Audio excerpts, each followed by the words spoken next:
करायचं सुरू.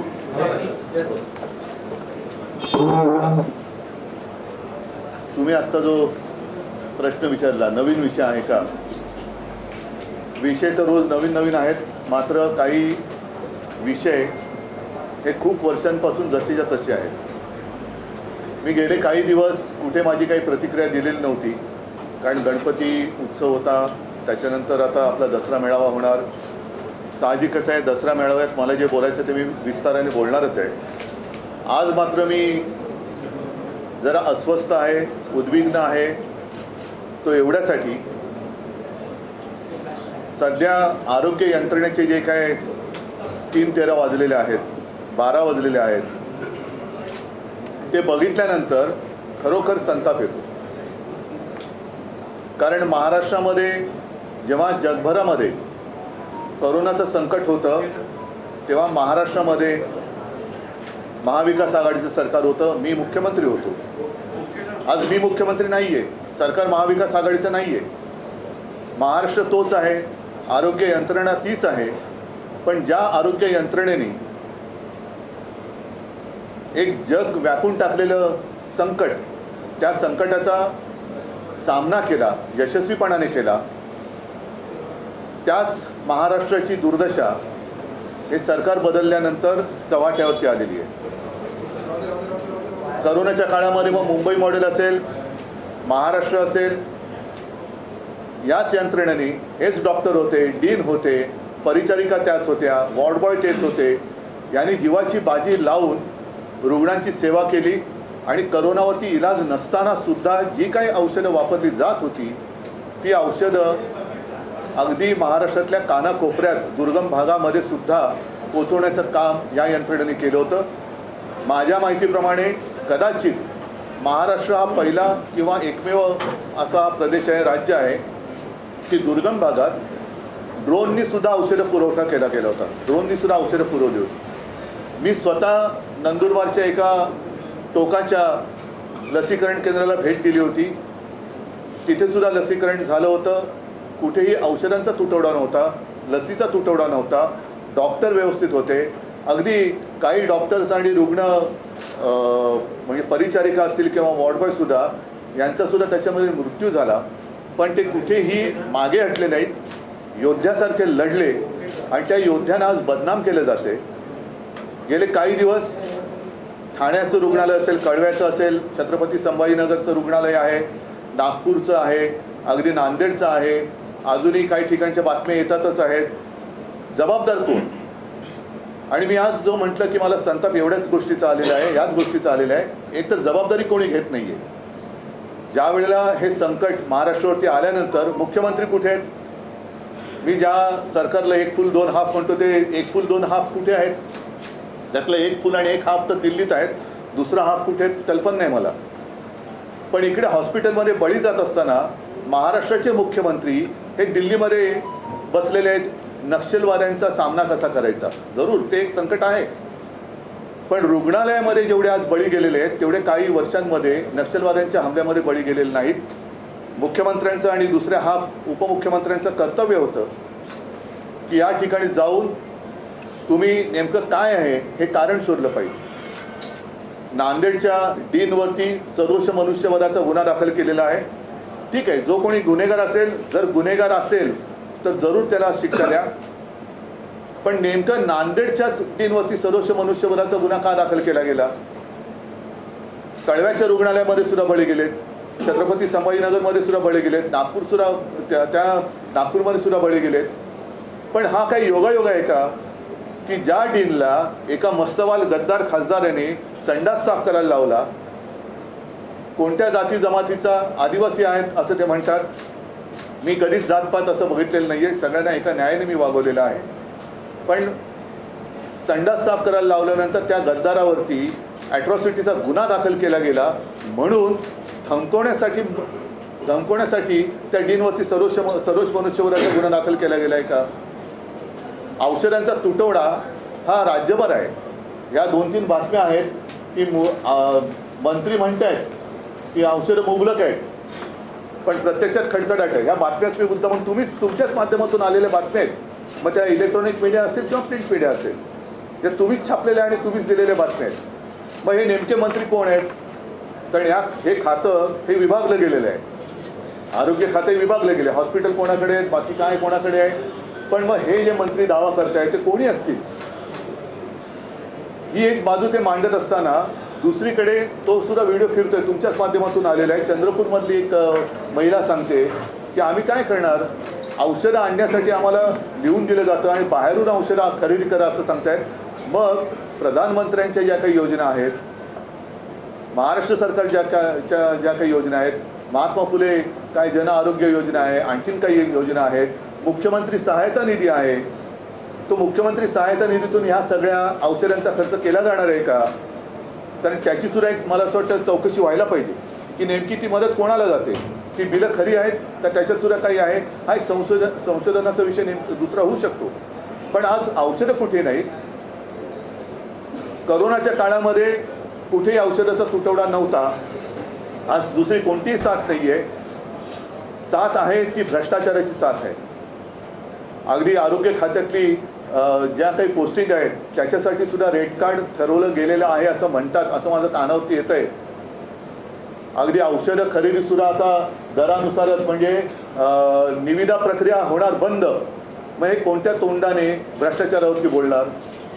निविदा प्रक्रियेशिवाय जर का औषध खरेदी करणार असाल तर याचा अर्थ तुम्ही सरळ सरळ भ्रष्टाचाराला दार उघडं करून देत आहात.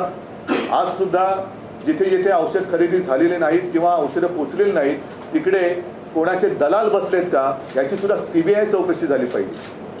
कारण जर मागे तुम्हाला कल्पना आहे, युतीचं सरकार होतं तेव्हा धरण फुटलं तर खेकड्यांमुळे धरण फुटलं होतं. असे काही खेकडे त्यांच्या हातामध्ये हा कारभार गेलेला आहे का की जे हे जे काही धरण आहे ते फोडून भ्रष्टाचाराचं पाणी आपल्या शेतामध्ये वळवत आहेत, असं काही आहे का? हा सगळा जो प्रश्न आहे, मला असं वाटतं हे सरकार आज सामराने सुद्धा अग्रलेख लिहिलेला आहे, यमाचा दरबार यांनी स्थापलेला आहे. हे सरकार हे नंतर आज आता गोरेगावला पहाटे आग लागली, मुख्यमंत्र्यांनी लगेच मृतांना मदत जाहीर केली, ठीक आहे, ती करायलाच पाहिजे. पण नुसतं मृतांच्या नातेवाईकांना मदत देऊन भागतंय का? ज्यांचा जीव जातोय ते जीव काय कोणी परत आणू शकत नाही. यांच्याकडे स्वतःच्या जाहिराती करायला पैसे आहेत. हे सरकार, या सरकारला खोके सरकार म्हणतात. ते कशामुळे म्हणतात तुम्हाला माहिती आहे? त्याच्यासाठी यांच्याकडे खोके आहेत. गुजरातमध्ये जाऊन मजामस्ती करायला, गुवाहाटीला जाऊन मजामस्ती करायला, गोव्यात जाऊन टेबलवरती नाचायला यांच्याकडे पैसे आहेत. पण महाराष्ट्रातील रुग्णांचे जीव वाचवायला यांच्याकडे पैसे नाहीत. असंच सरकार, या सरकारची आता मला असं वाटतं निपक्षपातीपणाने CBI चौकशी झाली पाहिजे. मी निपक्षपातीपणाने एवढ्यासाठी म्हटलं कारण काही जणांवरती जे गुन्हे दाखल केले गेले होते त्यांच्या चौकशीचा फार्स करून त्यांना क्लीन चिट देण्यात आली. हा चौकशीचा फार्स आहे. म्हणजे नुसते विरोधकांच्या मागे चौकशीचं शुक्लकाष्ट लावायचं आणि स्वतःच्या भ्रष्टाचाराला मोकाट कुरण सोडून त्याच्यावरती चराला द्यायचं, हा काही कारभार नाही आहे. आणि या सरकारबद्दल मी एक फुल दोन हाफ जे म्हटलं त्यातले दुसरे जे उपमुख्यमंत्री आहेत अजितदादा पवार, ते जेव्हा आमच्यामध्ये होते, विरोधी पक्ष नेते होते, त्यांनी कोर्टाने या सरकारवरती मारलेले ताशेरे जे होते ते भर सभेत बोलले होते. ते ताशेरे म्हणजे हे सरकार नपुसक आहे. कोर्टाला हे कळलेलं आहे की हे सरकार कसं आहे. अगदी सर्वोच्च न्यायालयाला सुद्धा कळलेलं आहे. पण हे सरकार आता लवकरात लवकर घालवलं पाहिजे. कारण ह्याच्या या भ्रष्ट कारभारामुळे लोकांचे आता बळी जायला लागलेले आहेत. आणि म्हणून मला असं वाटतं की जनतेने सुद्धा आता जागं झालं पाहिजे. मी महाराष्ट्रातल्या तमाम शिवसैनिकांना आणि शिवसेनेच्या पदाधिकाऱ्यांना एक विनंती करतोय की ज्या काही तक्रारी माझ्यापर्यंत पोचत आहेत त्या काही माध्यमातून सुद्धा येत आहेत, काही माझ्या शिवसैनिकांच्या माध्यमातून पण येत आहेत. सर्वांना सांगतोय, आपापल्या जिल्ह्यातील, आपापल्या तालुक्यातील सरकारी रुग्णालयात जाऊन तिथल्या डीनना आणि डॉक्टर्सना विश्वासात घेऊन, कारण ते गुन्हेगार नाही आहेत, औषधाचा पुरवठा होत नाही हा काही त्यांचा दोष नाही आहे, पण वस्तुस्थिती जी काही आहे, कुठे कुठे हॉस्पिटलमध्ये औषधं किती पोचलेली आहेत, किती तुटवडा कधीपासून आहे. कारण मला आठवत आहे की जोपर्यंत आमचं सरकार होतं तोपर्यंत महाराष्ट्रामधल्या प्रत्येक सरकारी हॉस्पिटलमध्ये किती कोणत्या म्हणजे रोज किती साठा आहे, तो साठा आणि पुरवठा हे सगळं कॉम्प्युटराईज होतं. ती पद्धत आज चालू आहे का? नसेल तर ती कोणी बंद केली? आणि जो मंत्री ज्याला कळलं की हाफकिनच्या माध्यमातून औषध खरेदी होते तर त्यांनी विचारलं की कोण आहे हाफकिन. असे जर का दिव्य ज्ञानी मंत्री त्या खात्याचे कारभार सांभाळणार असतील तर पहिलं त्यांच्या बुद्धीवरती इलाज करायला पाहिजे आणि मग त्यांच्याकडे खातं दिलं गेलं पाहिजे. तर हा जो काही सगळा एक कारभार चाललेला आहे माणुसकीला सोडून चाललेला आहे. म्हणजे सगळे मंत्री पालकमंत्री कोण होणार याच्यासाठी रुसवे फुगवे चाललेले आहेत. मंत्रिपदासाठी मारामाऱ्या चाललेल्या आहेत. औषधं खरेदीसाठी पैसे नाहीत पण परदेशवाल्या चाललेले आहेत. लोकशाही स्वतःच रुग्णासारखी टेबलवर पडलेली असताना आपले ट्रायब्युनल जे आत्ताचे आहेत ते म्हणजे पेशंट टेबलवरती आणि डॉक्टर दौऱ्यावरती अशी त्याची परिस्थिती होती. तर असा हा सगळा उथळ कारभार चालू असताना महाराष्ट्राच्या जनतेने आता या मंत्र्यांना ठिकठिकाणी जाब विचारला पाहिजे. नुसतं डीनवरती ढकलून हे चालणार नाही. कारण आज काही डॉक्टरांनी सुद्धा एक लेख लिहिलेला आहे, मला वाटतं लोकमतमध्येच आलेलं आहे. डॉक्टर मुळके का काहीतरी त्यांचं नाव आहे, डॉक्टर मुळके, बरोबर आहे. त्यांनी तेच म्हटलेलं की सगळे आपण डॉक्टरांच्या माती का मारताय, बरोबर आहे. आणि मी हेही मान्य करतो की आमचं सरकार असताना सुद्धा काही जागा रिक्त होत्याच, पण त्याचा फटका हा आम्ही रुग्णांना पडू दिला नव्हता. दुसरा एक महत्त्वाचा मुद्दा असा की गेल्या 4-5 दिवसात जे काही बळी गेलेत त्याला कारण एक हेही असू शकेल, त्याचीसुद्धा चौकशी झाली पाहिजे की जेव्हा सलग सुट्ट्या येतात तेव्हा डॉक्टरांच्या ड्युटी ह्या लावून दिल्या जातात. नाहीतर सगळेच थोडे सुट्टी म्हटल्यानंतर शिथिलता येते. खाजगी रुग्णालयामध्ये सुद्धा एक सुट्टीचा नाही म्हटलं तरी वातावरण असतं, कारण डॉक्टरसुद्धा माणसं आहेत. पण त्यावेळेला यंत्रणा म्हणून जी काही असते ती यंत्रणा तिथे दिसते, प्रशासन तिथे दिसतं की ह्या सुट्टीच्या दिवसामध्ये थोडंसं ड्युटी अरेंज करून त्यांना ती द्यायचं की जेणेकरून रुग्ण आल्यानंतर किती कोणत्याही आजाराचा असला तरी त्या ह्याचा एक तरी डॉक्टर तिकडे हजर पाहिजे. तर ह्या ड्युटीज लावल्या गेल्या होत्या का? औषधं नसतील तर औषधं कशामुळे नाही आहेत? आणि आता विना निविदा जर का औषध खरेदी होणार असेल तर हे भ्रष्टाचाराला उघड उघड आमंत्रण आहे. आणि मग हे भ्रष्टाचाराविरुद्ध लढणाऱ्या पंतप्रधानांना सुद्धा मान्य आहे का? हाच माझा एक प्रश्न आहे. या विषयावर हिअरिंग होत होती आता हायकोर्टमध्ये. सरकारच्या वकिलांचं असं म्हणणं आहे की गावाचे जे रुग्णालय आहेत त्यात पेशंट एकदम सिरियस झाल्यानंतर ऍडमिट होतात म्हणून मृत्यू पडते. हे आता नवीन काय पद्धत आली का? आतापर्यंत काय असे रुग्ण येत नव्हते हॉस्पिटलमध्ये? हा म्हणजे अत्यंत नालायकपणा आहे, निर्गुणपणा आहे. पेशंट सिरियस झाल्यावरती आलं तरी तो औषधाविना का जातोय? मग तुमच्याच माध्यमातून जे काही दिसतंय, आज मी म्हटलं ना चंद्रपूर, त्यांना लिहून दिलं जातं, औषधाच्या लिस्ट दिलं जातं, हे औषध बाहेर जाऊन खरेदी करा. मग जर का पेशंट सिरियस असेल तर त्या चिंतेत असलेल्या रुग्णांना तुम्ही बाहेर जाऊन औषधं खरेदी करून आणायला होतं का? तुमच्याकडे औषधं का नाही? पेशंट सिरियस असेल किंवा नसेल पण इलाज करणे तुमचं काम आहे. म्हणून तर तुम्ही सरकारी हॉस्पिटल ती यंत्रणा उभी केलेली आहे. तिकडे औषधाचा पुरवठा होतोय की नाही? आणि जर आता पुन्हा सांगतोय विदाऊट टेंडर औषध खरेदी करणार असाल तर मग चौकशी कोणाची चौकशी करणार? राज्य सरकारने जे कारण दिले न्यायालयामध्ये आता त्यांचं म्हणणं की मनुष्यबळ कमी आहे आणि त्यामुळे अशा प्रकारचे मृत्यू घडतात. त्यानंतर खडसर म्हणजे उच्च न्यायालय सुद्धा मनुष्यबळ, मी पुन्हा एकदा सांगतो, मनुष्यबळ किंवा काय मी असं म्हणतच नाही की आमच्या वेळेला मनुष्यबळ पूर्ण होतं, आमच्या वेळेला सुद्धा कमी होतंच. पण त्या मनुष्यबळावरतीच आम्ही करोनाचा सामना केला होता. त्याच मनुष्यबळावरती तेच डॉक्टर होते, हीच यंत्रणा होती. पण त्याच्यात रुग्णांची संख्या खूप होती, औषधं म्हणजे इलाज नव्हता. तरी देखील जी काय औषधं वापरली जात होती त्या औषधांचा कुठे आम्ही तुटवडा होऊ दिला नव्हता, ऑक्सिजनचा दिला नव्हता. आता मात्र कसली साथ नसताना भ्रष्टाचाराची साथ आलेली आहे, त्याचे हे बळी आहेत. हाईकोर्टाने सांगितलेलं की जर याच्या पुढे मनुष्यबल की कमी की वजह से या फिर मैन पावर या दवाई की कमी की वजह से कोई भी मौत होती तो हम बर्दाश्त नहीं करेंगे. नांदेड नाही, पण त्याच्यावरती काय होते, मी पूर्ण कोर्टाचा आदर करून बोलतोय की कोर्टाने कुठेतरी यांना धडा शिकवला पाहिजे, एक कुठेतरी कारवाई केली पाहिजे. त्याच्याशिवाय सुधारणार नाही. कारण कोर्टाने ताशेरे मारल्यानंतर यांच्याकडनं वेळ मारून नेली जाते आणि पुन्हा कोण अशी दुर्घटना घडल्यानंतर पुन्हा तेच येणे माझ्या मागल्या ते सुरू होतं. म्हणून मला असं वाटतं की एकदा यांना दणका कोर्टाने दिला पाहिजे. विशेष म्हणजे सर्वोच्च न्यायालयाने सुद्धा आता लोकशाहीचा जास्त अंत न पाहता निर्णय दिला पाहिजे. जून महिन्यामध्ये मेडिकल कॉलेजेसमधल्या सर्व जवळपास 400 डॉक्टरांच्या घाऊक बदल्या मोठ्या प्रमाणात झाल्या होत्या आणि त्यामुळं भाऊक की भाऊक? घाऊक मोठ्या प्रमाणात. नाही, म्हणून म्हटलं भाऊक म्हणजे भावना नाही. त्या भाऊकचा अर्थ तुम्हाला कळला असेल. धक्कापडकी बदल्या अशा झाल्या होत्या आणि त्याचे जवळपास नाही आता सध्या डॉक्टर्स हे अद्यापर्यंत आता जे पोस्टिंग चाललेलं आहे हे मी आरोप करत नाही, ही कुजबूज आहे. आताची जी पोस्टिंग आहे त्याचं रेट कार्ड ठरवलं गेलं असं माझ्या कानावर आलं. उद्धवजी, तुम्ही विद्यमान सरकारच्या आरोग्य व्यवस्थेवर म्हणजे त्यांच्या माध्यमातून जी आरोग्य व्यवस्था सुरू आहे त्यावर चिंता व्यक्त करत आहात, पण विद्यमान सरकार तुमच्या नेतृत्वाखाली झालेल्या प्रकारांकडे बोट दाखवते. नाही, ते जाऊ द्या. कोविड काळात असे- झालेला भ्रष्टाचार असेल, म्हणूनच माझं म्हणणं आहे अभावी ना, झालेले मृत्यू असतील, हा तुमचा प्रश्न नवजात बालकांचा झालेला हा मृत्यू असेल विदर्भातल्या एका हॉस्पिटलमध्ये, या गोष्टींकडे तुमचे हा तुमचा प्रश्न त्यांच्या वतीने अगदी योग्य आहे. हा तुम्ही त्यांच्या वतीने विचारलेला प्रश्न मला अगदी योग्य आहे, पण तरी देखील मी अभिमानाने सांगेन की त्यावेळेला करोना काळामध्ये महाराष्ट्र सरकारने केलेलं काम हे सर्वोत्तम आहे म्हणून जागतिक दर्जावरती गौरव त्याचा झाला होता.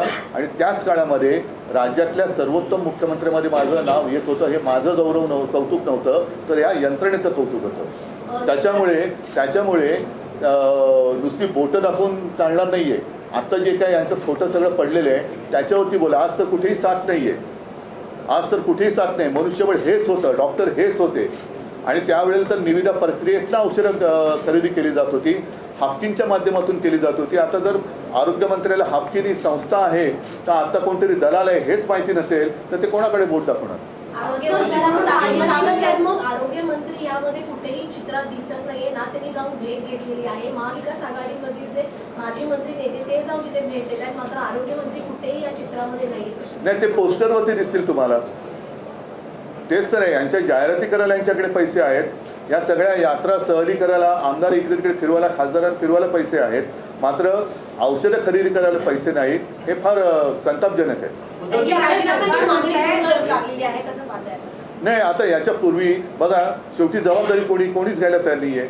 जालनामध्ये मराठा समाजाचं जे जरांगे पाटलांच्या नेतृत्वाखाली आंदोलन सुरू होतं त्याच्यावरती अतिरेक्यांसारखी पोलीस कारवाई झाली, कोणीच जबाबदारी घेतली नाही. वारकऱ्यांवरती लाठी हल्ला झाला, कोणीच जबाबदारी घेतली नाही. बारसूमध्ये तर महिलांना अत्यंत निर्घुणपणाने मारहाण केली, कोणीच जबाबदारी घेतली नाही. आत्तासुद्धा मुख्यमंत्र्यांच्या कळव्यामध्ये सुद्धा काही दिवसापूर्वी बळी गेले तरीसुद्धा मुख्यमंत्री तिकडे फिरकले नाही आहेत. आत्ता नागपूरमध्ये बळी गेले, उपमुख्यमंत्री फिरकले नाहीत. म्हणजे हा निर्घुणपणा आहे. म्हणजे एक तर गणपतीच्या दिवसांमध्ये नागपूर बुडालं होतं तरी आपले मुख्यमंत्री बॉलिवूडच्या सिनेतारकांमध्ये फोटो काढण्यामध्ये व्यस्त होते. का नागपूरमध्ये ज्यांच्या घरात पाणी घुसलं त्यांच्या घरात गणपती नव्हते? का ते हिंदू नव्हते? म्हणजे जर तुम्हाला हिंदू मुस्लिम करायचं असेल, गणपती घरी होते म्हणत असाल तर गणपती त्यांच्याही घरी होते ज्यांच्या घरामध्ये नागपूरमध्ये पाणी घुसलं. मग तेव्हा मुख्यमंत्री का नाही गेले? ते आपल्या सहकुटुंब सहपरिवारासह सगळ्यांना फिरून बोलून बॉलिवूडच्या ताऱ्यांसोबत फोटो काढण्यात मग नव्हते. आता सुद्धा मुख्यमंत्री का जात नाहीत तिकडे? सर, एकीकडे सरकार म्हणताय की फंड्स डिस्पर्स केले जात आहेत, पण दुसरीकडे 30% 70% जो गोळ आहे प्रोक्युअरमेंट होत नाहीये. हाफकिन म्हणताय आता आमच्या हातात काही नाहीये. कुठेतरी एक नॉन कोऑर्डिनेशन आहे आणि सरकार सिरियस नाहीये असं वाटतंय. नक्कीच माझ्या म्हणण्याचा रोख तोच आहे की महाराष्ट्र आता 1960 सालापासून महाराष्ट्र एक राज्य अस्तित्वात आलं. त्याच्यानंतर गेली इतके वर्ष आपलं कारभार चाललेला आहे, एक यंत्रणा लागलेली आहे. आणि मी पुन्हा सांगतो की करोना काळामध्ये जी यंत्रणा होती तीच यंत्रणा आत्तासुद्धा आहे. मग करोनामध्ये ज्यांनी महाराष्ट्र वाचवला ती यंत्रणा आत्ता नालायक कशी काय होऊ शकते? म्हणजेच यांचं फक्त घुसपूस चाललेली आहे, तुतू महिमा चाललेला आहे. पालकमंत्रीपदावरनं मारामाऱ्या चाललेल्या आहेत, मंत्रिपदावरनं मारामाऱ्या चाललेल्या आहेत, पण जनतेसाठी कोणीच लढत नाहीये.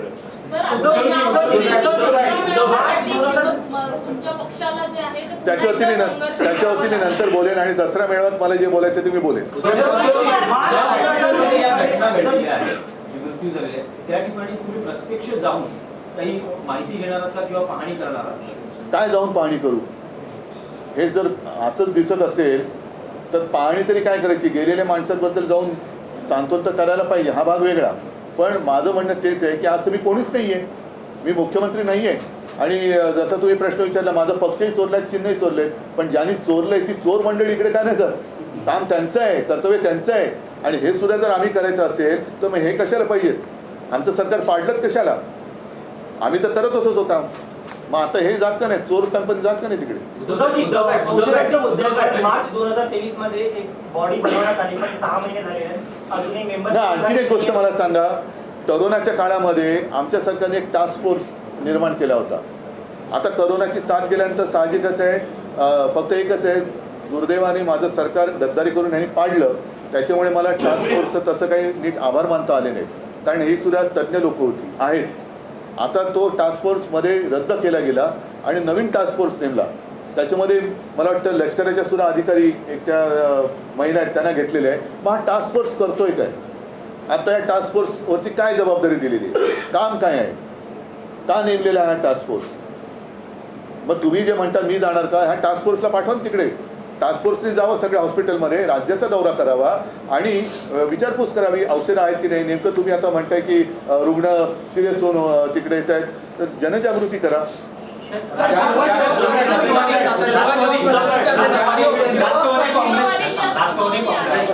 या संदर्भात आज निवडणूक आयोगामध्ये मला आज त्याच्याबद्दल काही बोलायचं नाहीये. मला फक्त महाराष्ट्राच्या आरोग्याबद्दल. सर, जेव्हा प्रश्न केले जातात त्याला उत्तर न देता प्रतिमा मलिन करण्याचा प्रयत्न केला जातो असं मला वाटतंय का?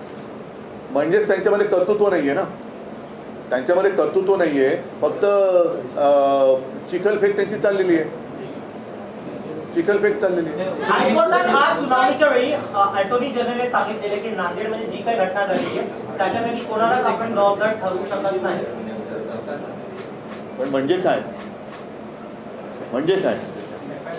मॅनपॉवर बद्दल सांगत नाहीये किंवा हो, पण त्या डीनवरती सदोष मनुष्यवधाचा गुन्हा दाखल झाला असं मी वाचलं आणि म्हणून तर मी तुम्हाला बोलवलं की जर त्यांच्यावरती त्यांना संडास साफ करायला लावला आणि म्हणून त्या गद्दारावरती जर का ॲट्रॉसिटी झाली म्हणून यांच्यावरती सदोष मनुष्यवधाचा गुन्हा दाखल होणार असेल तर मग बाकी ठिकाणी का नाही होते?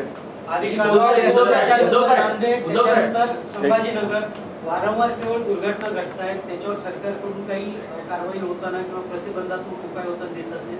अशा वेळी काय केलं पाहिजे किंवा शिवसेना काही आक्रमक भूमिका? बघा, शेवटी असं आहे, शिवसेना आक्रमक भूमिका घेणार.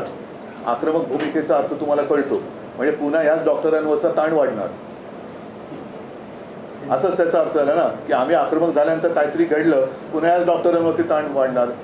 तर माझं मत असं आहे की आत्ता शिवसैनिकांना मी एक आवाहन करतोय की प्रत्येकाच्या गावात जिथे जिथे सरकारी हॉस्पिटल असेल तिथे जाऊन या डीनना, डॉक्टर्सना विश्वासात घ्या आणि त्यांना विचारा की तुमच्याकडे औषधं किती आहेत, तुमच्याकडे औषधाचा साठा हा नक्की किती दिवसांनी येतो, कोणती औषधं आहेत, अँटीबायोटिक्स आहेत का.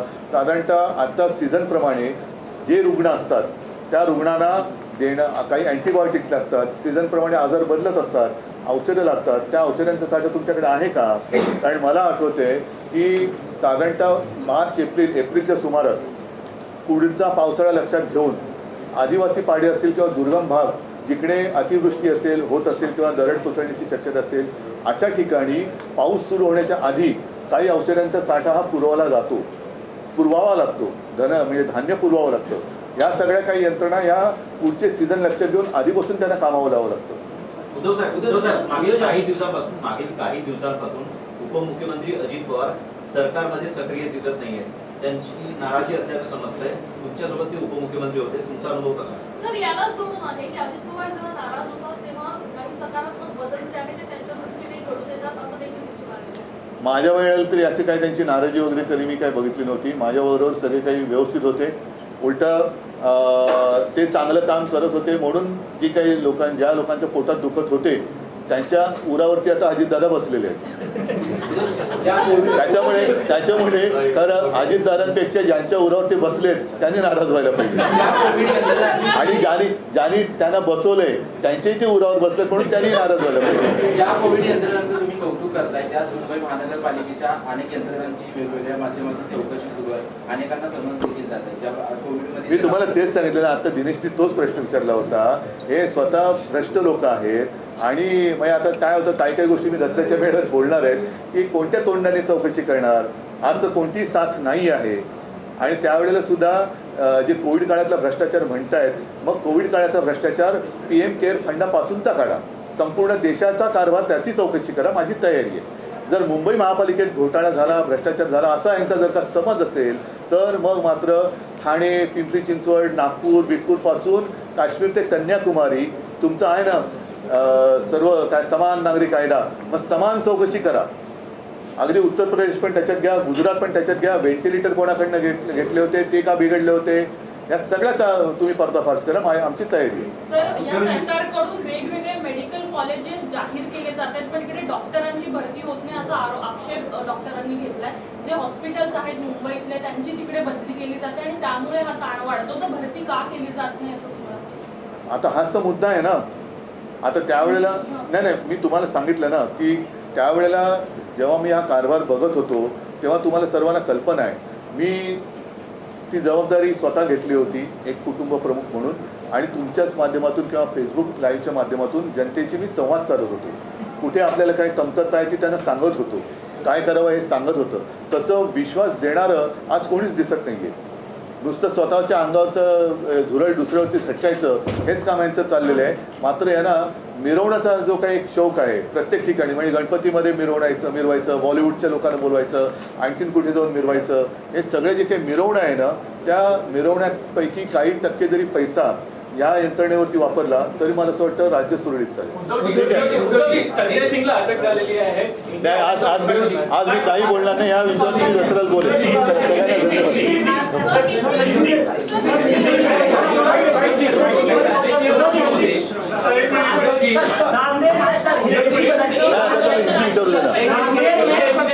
मरीज लगातार मर रहे हैं, सरकार कह रही है दवाई की कमी, लेकिन जमीन की हकीकत अलग है.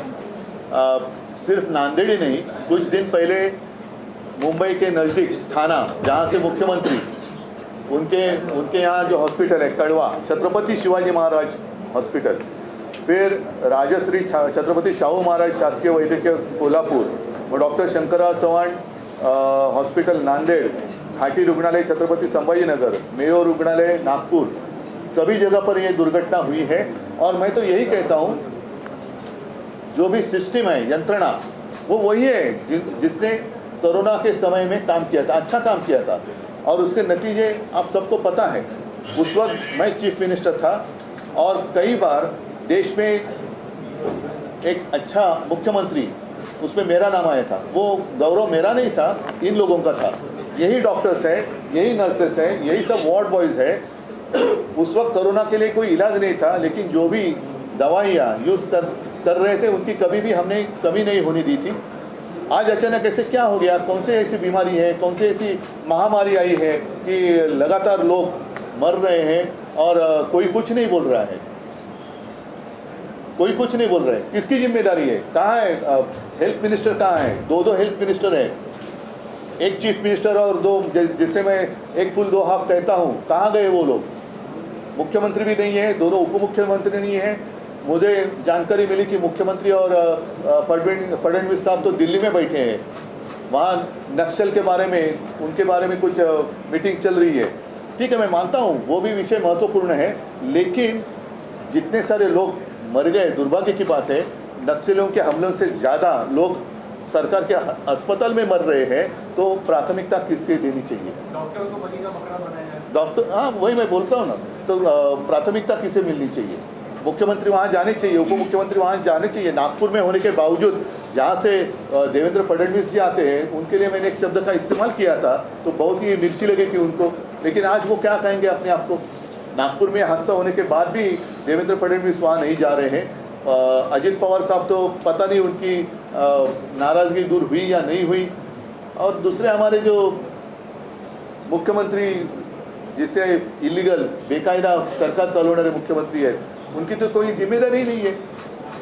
और सबसे दुख से भी ज़्यादा मैं कहता हूँ कि गुस्से की बात यह है कि नांदेड़ की जो डीन है, उनको एक हमारे गद्दार सांसद है, उन्होंने शौचालय, संडास साफ करायला लावलेला, और उसके लिए उनके ऊपर एट्रोसिटी की केस हो गई. और उसका नतीजा ये हुआ कि उनको अभी उनके ऊपर केस दाखिल कर दी गई, सदोष मनुष्यवधाचा गुन्हा. अगर उनका गुनाह है तो कड़वा में किसका गुनाह है, नागपुर में किसका है, छत्रपति संभाजीनगर में किसका है? जहाँ भी ऐसे सारे मृत्यु हो रहे हैं वहाँ कौन गुनहगार है? असलियत तो यही है कि खुलेआम भ्रष्टाचार चल रहा है. अब तो जो न्यूज़ आई है, विदाउट टेंडर वो दवाइयाँ खरीदने जा रहे हैं. मंत्री तो कहते हैं कि हर जगह अभी दवाइयाँ है, दवाइयों की कमी नहीं है, लेकिन सच्चाई यही है जिसकी असलियत जो है आपके माध्यम से सब पूरी दुनिया देख रही है। चंद्रपुर हो या कहीं भी हो, कोई पेशेंट जाता है तो उनको वहाँ दवाइयाँ नहीं मिलती, उनको प्रिस्क्रिप्शन दिया जाता है और बाहर से जाकर खरीद करके लाओ। तो बोलते फिर जो कुठली आपली ती महात्मा फुले फुले जन आरोग्य योजना है और प्रधानमंत्रियों की, फिर वो योजना गई कहाँ? तो ये सारा मामला देखने के बाद इनके पास कोई संवेदना नहीं रही है और इनको कोई भी सरकार चलाने का अधिकार नहीं है। सारे लोगों ने, एक तो मैं कहता हूँ सरकार ने इस्तीफा देना चाहिए, अगर नहीं तो दोनों जो आरोग्य मंत्री है उन्होंने इस्तीफा देना चाहिए। हाईकोर्ट से फटकार और ये जो सब कुछ हुआ है तो उसकी सीबीआई जांच होनी चाहिए। हाईकोर्ट ने फटकार लगा, आपको लगता है कुछ बदलाव आएगा क्योंकि कोर्ट में उनकी निजी कोर्ट ने फैसला देना चाहिए। कोर्ट तो हमेशा उनको फटके देती रहती है, फटक्यावरती फटका सरकार देते, कोर्ट देते, पण सरकार एवढं निगरगट्ट झालेलं आहे, उनको कुछ पडी नाही है उनको। उद्धवजी, एक राजकीय विषय होता की पहाटेच्या शपथविधीचं कवित्व अजूनही सुरू आहे।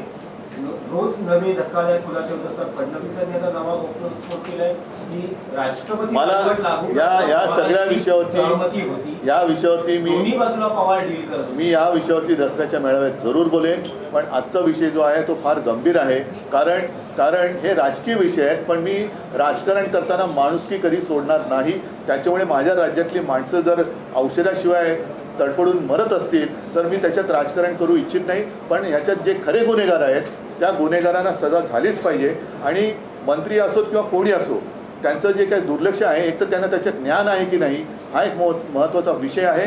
आणि म्हणून मी म्हटलं की सरकारच्या एवढ्या ज्या योजना आहेत त्या योजना गेल्या कुठे? मग हा जो काय खर्च जनतेला करायला लावते तो खर्च मुख्यमंत्री सहायता निधीतून होणार आहे का? महात्मा फुले जन आरोग्य सेवेतनं होणार आहे का? प्रधानमंत्री काय योजना असेल त्याच्यातनं होणार आहे का? PM केअर फंडातून होणार आहे का? कोणाला प्रश्न विचारायचे कोणी? कारण प्रश्न ज्यांनी विचारला त्यांच्या मागे तुम्ही चौकशीचा शुल्क कष्ट लावता। जर ह्यांचा भ्रष्टाचार दाखवला तर उलटी बोटं दाखवतात, जिथे भ्रष्टाचारच नाही आहे तिकडे बोटं दाखवून हे सुटू शकत नाही। कारण शेवटी कोणी किती काही म्हटलं तरी अनुभव हा सगळ्यात मोठा गुरु असतो आणि तो अनुभव या सरकारचा ही जनता घेते आहे। ही जनता यांना न्यायालयाचे फटकारे बाजूला, पण ही जनताच यांना निवडणुकीत फटका दिल्याशिवाय राहणार नाही।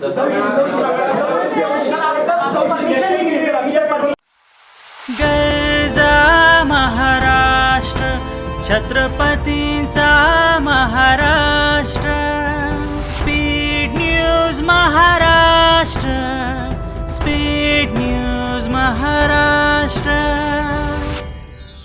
डिजिटल युगाचे निर्भीड माध्यम स्पीड न्यूज महाराष्ट्र।